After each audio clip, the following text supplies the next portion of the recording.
Hey guys, I just thought it's been a week since we introduced Highrise into Spa World, and I've realised that no one's used it yet. So I just thought maybe to make it easier, I'll do one live on here. At least that way you can see how we are to be using it, and why it will make life easier in the future. Okay, so let's just say that we've done a quote for a customer. And they've left the showroom. Basically, it's as easy as going to add contact here at the top of Highrise. So once we log into Highrise, so if you go to sparworld.highrisehq.com and then log in with the login that you would have gotten, you would have done with your invitation, and then what we can do is click Add Contact. Now, once that opens, it's pretty straightforward. Customer's first name, we'll type John Doe, title Mr, company, phone number, email address,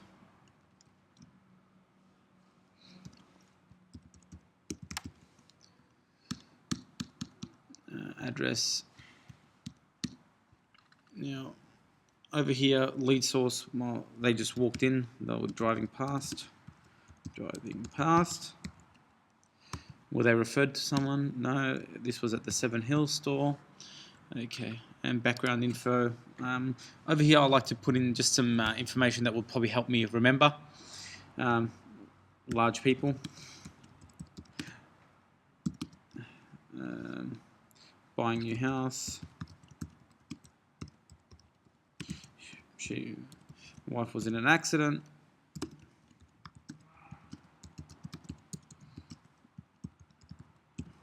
And this will just give me a little reminder of who they are and just jog my memory, because I've got a pretty poor memory.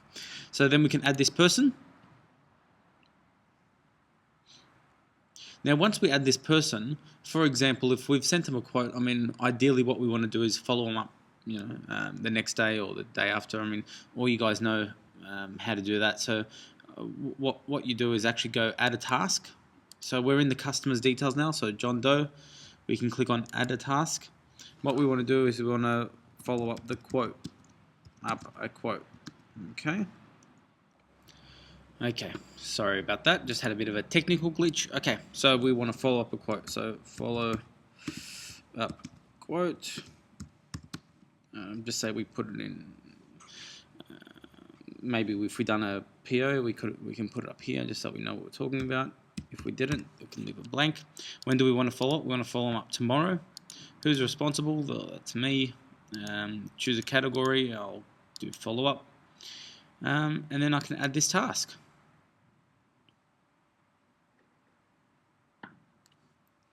Now what will happen is tomorrow I'll get an email saying that I need to follow up this quote. So it makes life a lot easier, and that way we don't lose track of customers. And if we've told someone that we'll call them back on a certain day, well, we're going to get a reminder to do that. Now, we also have this deal section as well. So if we've given them a quote, what we can actually do is click on this tab here next to them, Deals, and we can add a deal with John. So let's say we sent them a quote, we think they're pretty keen. So, all right, so it was POS number 112897, blah, blah. Okay, it was on a Spectrum gazebo. Okay, we have quoted them 21990. Category, we can go to here, Spectrum. Who's responsible? David. Everyone can see this deal. Now add this deal.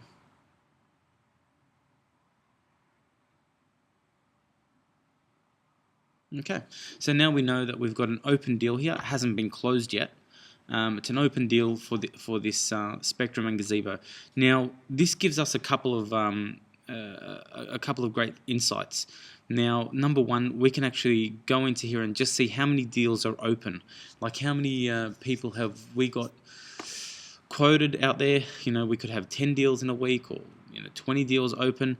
And Andrew may go in here and look into them and maybe offer up, listen, if we can offer this, do you reckon we can close that deal, for example, and things like that. At least we know how many open deals and how many of those open deals end up being closed as well. The other thing this does as well is we've got this latest activity tab. Now, someone that shops us will normally do it within the space of a day or two, of all of us. So what we can do is someone's calling up for a quote. We can click on latest activity. And this shows entries by all users, and we can actually see, what's been happening, just see what.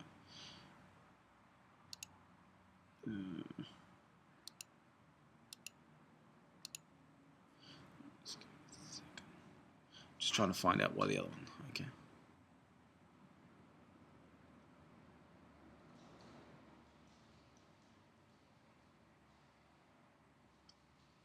So here, latest activity, POS 112897, David A created the deal, so it's still open. So we know how many deals have been created in a certain day. Let me go back to tasks. We'll go back to contacts. We can go to John Doe.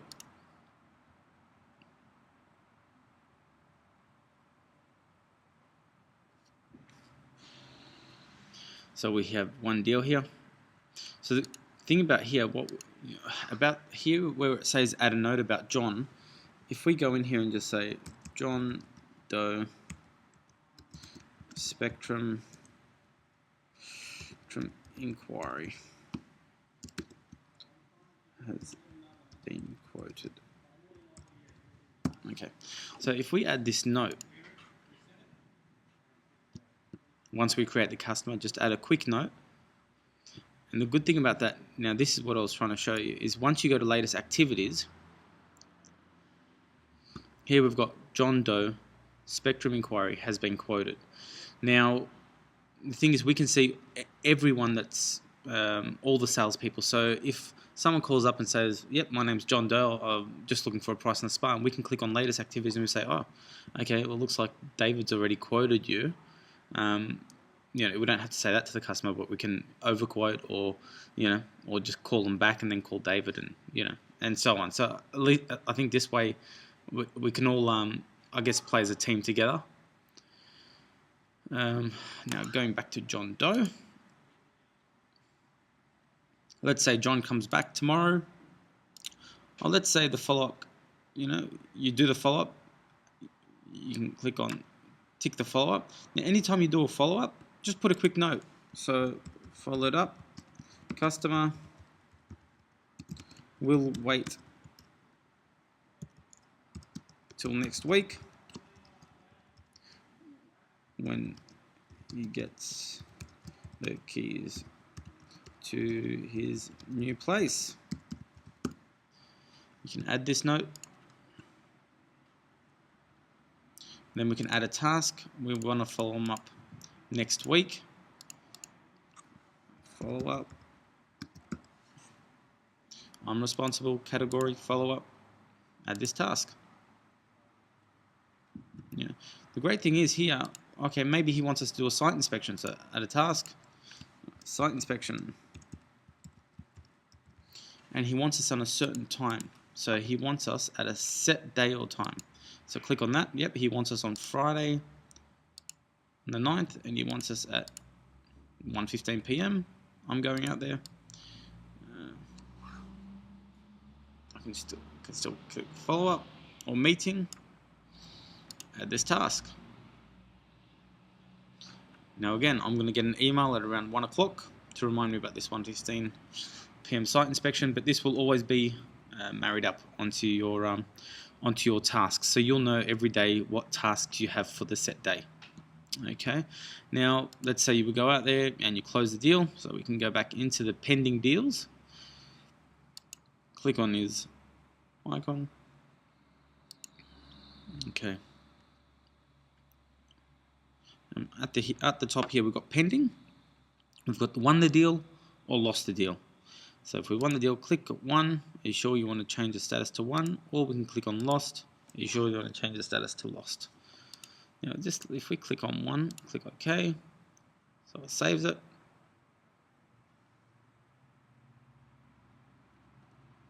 And you've won the deal. And so we know, then we can look in as a whole and see how many deals have been won, how long did it take us, did it take us 3 or 4 follow-ups, and it gives us a really good insight to customer behavior, and and also, like I said, it gets us working as a team. Now, if we go back to John Doe, or Joe Doe, John Doe, yeah. John Doe. Now, if we ever want to send this customer an email for some reason or for something, over here where it says personal info, we've got the email, we've got the phone number, we've got the background, so reminds us how they walked in, was it 7 Hill store. But if we want to send an email, the best thing to do is actually click it from in here. So where it says personal info, click there, open up your email, and see how it's got their email, but it's also got this. I've saved it in my contacts, but it's World Highrise. It would come up with a Dropbox. Put David, and I can put whatever email, subject quote, and then whatever I want to type here. When I send that email, a copy of that email will actually be attached here to the notes. The great thing about that is whenever we go into any customer's details, we can actually look under that and see what we've actually done. We followed them up, we've done a site inspection, we sent them an email. What did the email say? We don't have to go look around at our sent emails under that name, and everything's pretty much attached to that customer's file, which is really, really easy way to run it. Okay, so I think that's the first step, and I think you play around with that and see how you guys go, and hopefully we start using it more. All right, thanks everyone.